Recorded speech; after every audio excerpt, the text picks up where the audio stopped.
If the elections of 2022 were to be clean and honest, the Duterte regime and its chosen successors, headed by the Bongbong-Sara tandem, would be sure losers. Bongbong and Sara represent the most corrupt and brutal political dynasties in the history of Philippine reactionary politics. Their claims to being winners by virtue of paid, slanted opinion poll surveys, social media troll armies, and use of state and corporate media have been proven to be false by the far larger and more enthusiastic mass rallies being mobilized by the Isa-Sambayan Alliance behind the opposition candidates led by the Robredo Pangilinan tandem. Unfortunately, the tyrant Duterte controls the bureaucracy and the military, especially the COMELEC, and the electronic vote count. He will do everything in his power in order to rig the 2022 elections and make his successors winners through fraud and terrorism. He's worried to death that if the opposition wins, he would be arrested and brought to trial before the International Criminal Court for his crimes against humanity. He's also afraid that the new government will prosecute and try him for plunder. At the same time, the revolutionary movement has promised to the people that they will go after Duterte and his ruling clique for engaging in mass murder and plunder. Since observing the gigantic mass rallies mobilized by Isa-Sambayan last month, Duterte has started to red tag the alliance of the Pink Party with the Makabayan Bloc and accused them of plotting a disruption of the elections. Why should they disrupt a process in which they are drawing the largest crowds of voters? Duterte has made a slip in speaking out his criminal mind. He indicates that he can make a false flag operation. He has also announced that he wants a seamless transfer of power, obviously to his chosen successors. This indicates that any time he can declare martial law and rig the elections in order to install his chosen successors in power. There is certainly, or at least a high probability, that Duterte will cheat or rig the 2022 elections, unless his U.S. imperialist masters would decide to disbelieve his assurance that his successors will be able to continue the dirty work of finishing off the armed revolution, openly chunk him and his crew for having already destabilized the ruling system and allowed the opposition to have their electoral victory, as in 1986, when Marcos could not take advantage of his electoral cheating.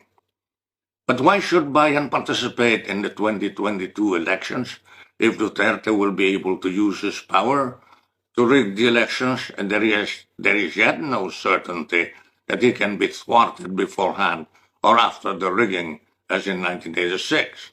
If you do not participate, and others also do not participate in the elections, then how can you arouse, organize, and mobilize the millions of people to prove, even before election day, that the topmost successors of Duterte are already discredited, isolated, and sure losers in the elections? If you call for a boycott of the elections, then Duterte and his clique will not even have to cheat, and you and the people will not have any reason to be angry about any cheating.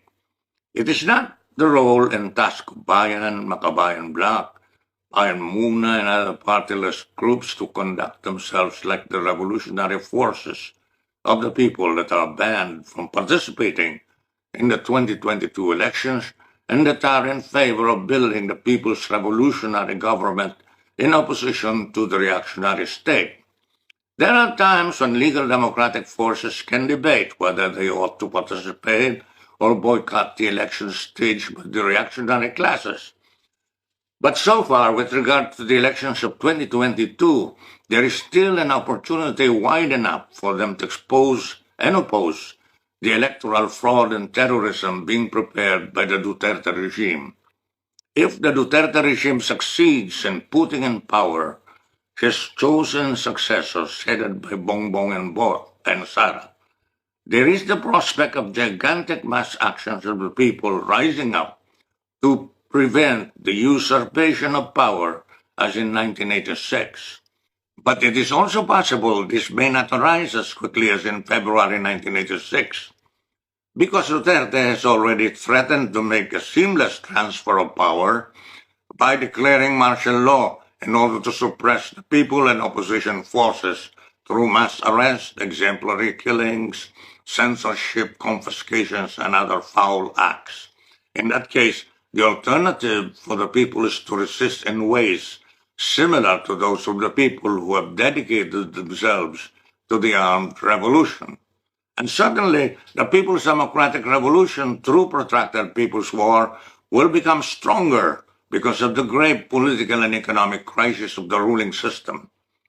As the dominant power in the Philippines, U.S. imperialism will have to weigh whether to believe that the Marcos-Duterte tandem will be able to continue successfully the brutal campaign of anti-communist oppression or let the Robredo-Pangilinan tandem take power and try to stabilize the situation as Cory Aquino did in 1986. I presume that the U.S. knows the prospective real winner in the 2022 elections from the usual opinion poll survey that the CIA secretly directs from month to month before election day in the Philippines.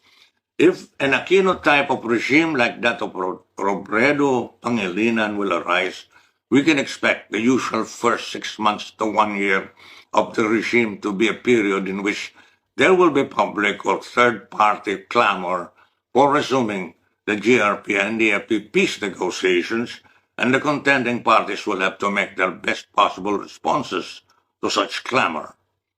I would expect Bayan to be among those progressive forces putting forward its own timely people's agenda to encourage substantive negotiations on social, economic, and political reforms until U.S. imperialism, the big compradors and landlords, and the reactionary military officers pressure the high bureaucrat capitalists in place to slow down on the peace negotiations and speed up the campaign of military suppression.